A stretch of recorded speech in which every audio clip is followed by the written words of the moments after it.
A story to scare my son. Son, we need to have a chat about internet safety. I crumpled down onto the floor next to him. His laptop was open and he was playing Minecraft on a public server. His eyes were locked onto the action. Comments scroll down the side of the screen in the chat box. Son, can you stop your game for a minute?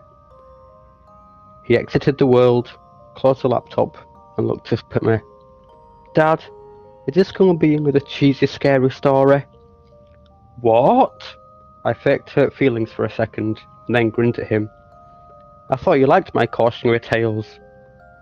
He grew up listening to my stories about children who encountered witches, ghosts, werewolves, and trolls. Like many generations of parents, I used scary stories to reinforce morals and teach lessons about safety. Single dads like me should use all the parenting tools at their disposal. He scrunched his face a little. They were fine when I was 6, but now that they're getting older, they don't scare me anymore. They seem kind of silly. If you're going to tell a story about the internet, can you make it really, really scary? I squinted at him incredulously. He folded his arms. Dad, I'm 10. I can handle it. Okay, I'll try. I began. Once upon a time, there was a boy named Colby.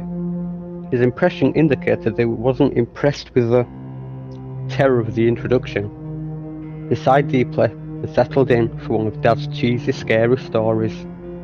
I continued. Colby went online and joined several children's websites. After a while, he started talking to other kids in-game and on the message boards. He made friends with another 10-year-old boy named Helper23. They liked the same video games and shows, they laughed at each other's jokes, and they explored new games together. After several months of friendship, Colby gave Helper23 6 diamonds in the game they were playing. This was a very generous gift. Colby's birthday was coming up, and Helper23 wanted to send him a cool present in real life. Colby figured it wouldn't hurt to give Helper23 his home address, as long as he promised not to tell it to any strangers. Helper23 swore he wouldn't tell anyone else, not even his own parents, and set about mailing the package. I paused the story and asked my son, "Do you think that was a good idea?" "No," he said, shaking his head vigorously. In spite of himself, he was getting into the story. Well, neither did Colby. Colby felt guilty about giving away his home address, and his guilt began to grow and grow. By the time he put on his pajamas the next night, his guilt and fear were larger than anything else in his life. He resolved to admit the truth to his parents. The punishment would be steep, but it was worth it to have a clear conscience. He squirmed in his bed as he waited for his parents to tuck him in. My son knew the scary part was coming up. In spite of his tough talk, he leaned forward, wide-eyed. I spoke quietly and deliberately. He heard all the noises of the house. The washing machine bounced around in the laundry room. Branches scraped against the brick outside of his room. His baby brother cooed in the nursery. And there were some of the noises he couldn't quite pinpoint. Finally, his dad's footsteps echoed down the hall. "Hey, Dad," he called out nervously. "I have something to tell you." His dad stuck his head in the doorway at a weird angle. In the darkness, his mouth didn't seem to move at all, and the eyes were all wrong. "Yes, son?" The voice was way off too. "Are you okay, Dad?" the boy asked. "Uh-huh," sang the father, in his strangely affected voice. Colby pulled his covers up defensively. Is Mum around?" "Here I am." Mum's head popped into the doorway below Dad's. Her voice was an unnatural falsetto. "Were you about to tell us that you gave out our home address to Helper23? We told you never to give out personal information on the internet." She continued. "He wasn't really a kid. He just pretended to be one. Do you know what he did? He just came to our house, broke in, and murdered both of us, just so he could spend some time with you."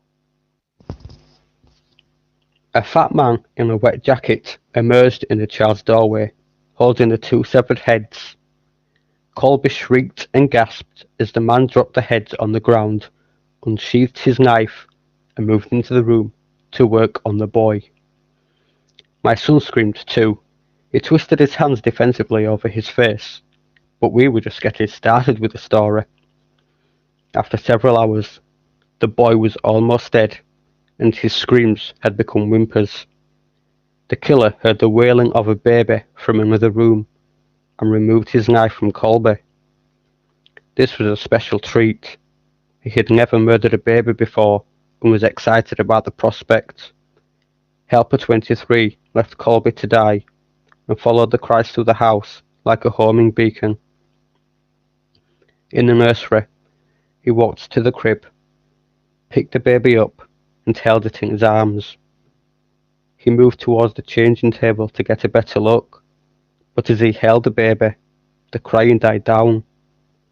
The baby looked up and smiled. Helper 23 had never held a baby before, but he gently bounced it in his arms like a pro. He wiped his bloody hands on the blanket so he could stroke the baby's cheek. "Hey there, sweet little guy." The beautiful rage of sadism melted into something warmer and softer. He walked out of the nursery, took the baby home, named him William, and raised him as his very own. After I finished the story, my son was visibly shaken.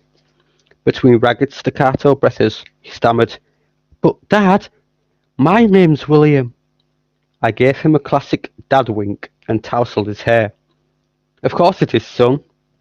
William ran up the stairs to his bedroom in a fury of sobs, but deep down, I think he liked the story.